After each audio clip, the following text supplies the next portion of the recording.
Hello students, how are you? I hope you all are happy, healthy and fit at your home. My dear students, before starting our last para of this chapter, we have to discuss about the previous videos and summary of this chapter. My dear student, the best Christmas present in the world is a touching story by Michael Morpurgo. The narrator of the story went to a junk shop and purchased a roll-top desk which was in bad condition. The narrator started its repairing on Christmas Eve and found a letter in its drawer. He read the letter. It was from Jim McPherson to his wife Connie, as written on top. The narrator goes to in the best Christmas present in the world, War Horse. Author Michael Morpurgo revisits the trenches to tell the haunting story of Christmas 1914, when soldiers on both sides put down their weapons in honor of Christmas Day. The soldiers of the two armies were like each other. Both the troops left their trenches and celebrated Christmas in no man's land together. They shared each other's food. All of them were smoking, laughing, talking, drinking and eating.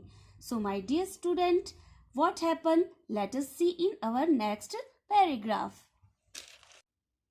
You told me कि तुमने मुझे बताया था कि जो Mrs McPherson है वो उसको जो ऑथर को क्या समझ रही है, ऑथर को वो जिम मैकपर्सन समझ रही है और उसी से रिलेटेड वो बातें कर रही है कि तुमने मुझे बताया था अपने लेटर्स में कि you would come by Christmas dearest, कि अरे मेरे प्यारे हस्बैंड डियरेस्ट कि तुम क्रिसमस पे आओगे. शी सेड, वो कहती है, एंड हियर यू आर, और तुम देखो आ गए. The best Christmas present in the world, और इससे अच्छा मेरे लिए संसार में क्रिसमस प्रेजेंट क्या हो सकता है कि तुम क्रिसमस पे आ गए. कम क्लोजर, मेरे पास आओ. जिम डियर सिट डाउन, वो अपने जिम को, उसको जो ऑथर है उसको जिम समझ के बोलती है कि यू कम बिसाइड्स मी, मेरे पास आओ, एंड सिट डाउन, और बैठ जाओ. आई सेट डाउन बिसाइड हर. अब जो ऑथर है वो बोलता है कि मैं उनके पास, जिम जो मिसेस मैकपर्सन उसके पास बैठ गया. एंड शी किस्ड माई चिक, और जब मैं उनके पास बैठा तो वो मेरी चिक मेरे गालों पे किस करती हैं. I read your every day letter so after gym every day, तो वो जैसे उसके पास आती है उसके चिक्स पे किस करती है और बताती है कि जिम मैं ऑलवेज रेड योर लेटर, कि मैं तुम्हारे पत्र पढ़ा करती थी. आई वॉन्टेड मीन्स डिजायर्ड, मुझे ये चाह थी, इच्छा थी, to hear your voice in my head, कि मुझे ये हमेशा से मैं चाहती थी, वॉन्टेड थी कि मैं जो तुम्हारी आवाज़ है वो मेरे मस्तिष्क में सुनाई दे. It always made me feel you were with me, और जब मुझे वो आवाज़ वो लिसन होती है तो मुझे ऐसा फील होता है, महसूस रियलाइज होता है कि तुम मेरे पास हो. एंड नाउ यू आर, और देखो तुम मेरे पास हो. नाउ यू आर बैक, कि देखो तुम वापस आ गए.